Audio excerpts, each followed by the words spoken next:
सृष्टि बचपन से ही दिखने में सुंदर नहीं थी, लेकिन अमीर बाप की बेटी सृष्टि पर उसकी माँ जान छिड़कती। मेरी बेटी कितनी प्यारी है। भगवान सबको सृष्टि जैसी बेटी दे। सृष्टि धीरे धीरे बड़ी होती है। एक दिन सृष्टि की सहेली कहती है, तू दिखने में कितनी अजीब सी है, लेकिन मैं जानती हूँ हम सब में सबसे अच्छी शादी तो तेरी ही होगी। तेरे पापा अमीर जो है। अरे बता नहीं सकते यार, दहेज तो हर कोई देता है। ये क्या ज्यादा ले जाएगी अपने पति के लिए? अरे बड़े शहर में कोठी है इसके पापा की। अरे पापा की है ना, कौन सी इसकी है? इसकी होती तब तो कोई भी लड़का इससे शादी कर लेता। अरे पापा की मतलब पापा की है तो मेरी ही है ना? किसने कहा? अब तेरी तो तब होगी ना जब तेरा भाई ना हो। वैसे भी शादी के बाद सारी प्रॉपर्टी भाई के नाम होती है। सृष्टि समझ जाती है कि उसे किसी भी हालत में माँ बाप की सारी प्रॉपर्टी को अपने नाम करना है, लेकिन कैसे? एक दिन सृष्टि का भाई शीनू कहता है, बहन क्या कर रही है? तुझसे एक बात करनी है। अरे हाँ हाँ करना, मैं तो तेरी बहन हूँ। बहन मेरी लाइफ में ना एक लड़की है, बहुत अच्छी है। मैं सोच रहा हूँ माँ और पापा से बात करूँ शादी के लिए। सृष्टि को समझ में आ जाता है कि भाई की शादी होते ही भाभी उसे एक दिन भी घर में बर्दाश्त नहीं करेगी। क्या बात है भाई, बताना कौन है वो? यार वो बहुत अच्छी लड़की है, पढ़ी लिखी है, मेरे साथ जॉब भी करती है। बस एक प्रॉब्लम है। हाँ प्रॉब्लम? क्या प्रॉब्लम है भाई? यार वो शादीशुदा है, लेकिन उसके पति ने उसे सिर्फ इसलिए छोड़ दिया क्योंकि उसके माँ बाप दहेज नहीं दे पाए। सृष्टि ये सुनकर न जाने क्यों खुश हो जाती है। अरे भाई तो क्या हुआ, लड़की तुझे तो पसंद है ना?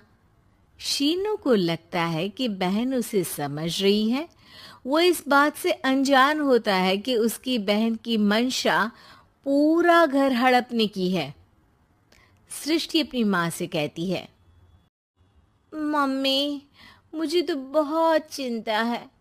पता है शीनू क्या कर रहा है? अरे क्या कर रहा है? वो तो काम पर जाता है और वापस घर आता है। नहीं ना माँ, वो यही तो नहीं कर रहा, बाकी सब कर रहा है। आपको पता है उससे प्यार है, और वो भी एक शादीशुदा लड़की से। ये क्या हो गया? मैं सोसाइटी में क्या मुंह दिखाऊंगी? अरे तेरे पापा तो यही कहेंगे कि मैंने ही उसे बिगाड़ दिया है। माँ देखो, मेरी बात मानो, पापा पर भी विश्वास करने की जरूरत नहीं है। अब आप ही बताओ, पापा इतनी देर घर के बाहर रहते हैं क्यों? बोलो। अरे बेटा वो तो नौकरी करते हैं ना। तू बहुत भोली है माँ।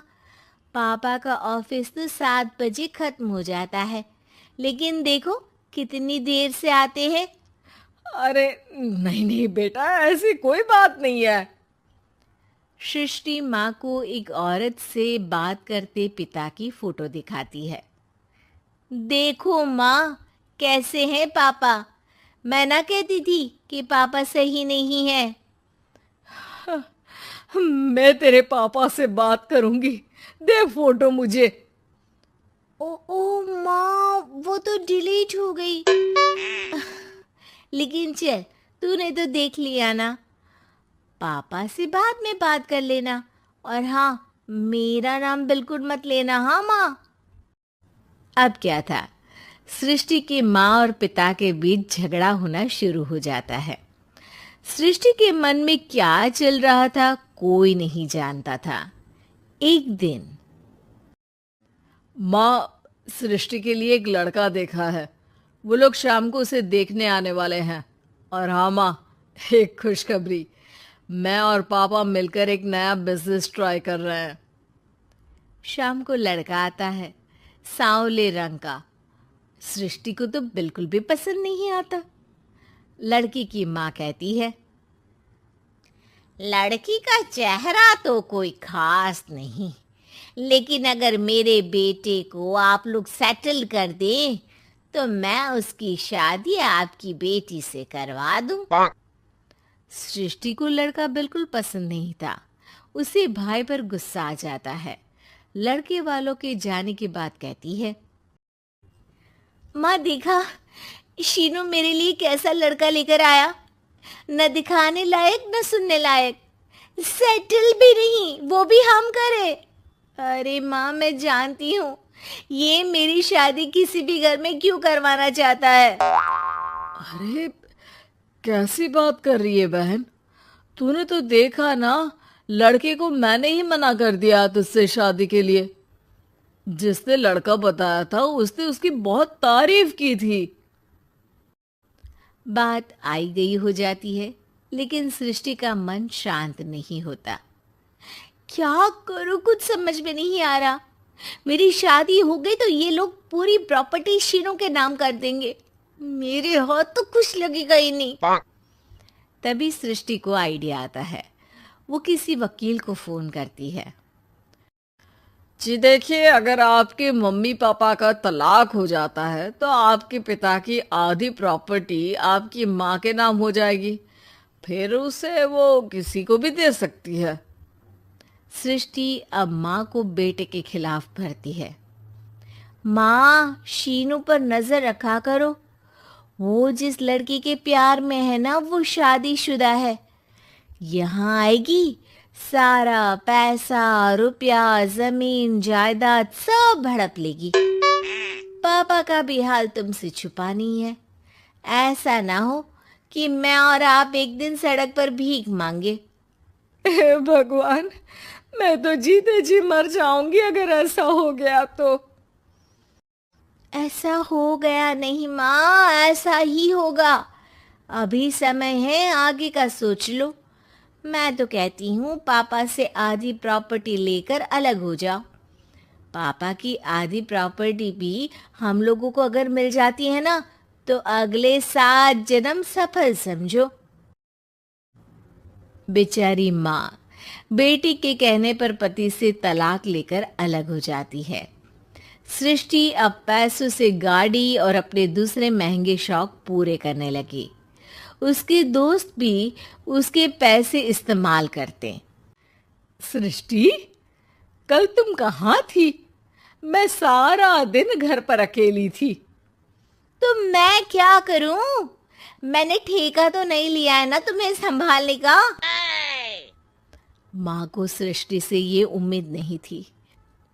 वो बैठकर रोने लगती है। वहीं उसका पति यानी कि सृष्टि के पिता आ जाते हैं। मैं जानता था कि तुम्हारा यही हाल होगा, तो आपने मुझे रोका क्यों नहीं? मैं रोकता तो तुम रुकती क्या? सृष्टि के कहने पर तुमने मुझ पर अपने बेटे पर शक किया, लेकिन तुम ये भूल गई कि कैसे हम दोनों ने मिलकर जीवन में इतना सब खड़ा किया। माँ पति के गले लग जाती है। मुझे माफ कर दीजिए, मैंने आपकी कमाई का एक बड़ा हिस्सा गवा दिया।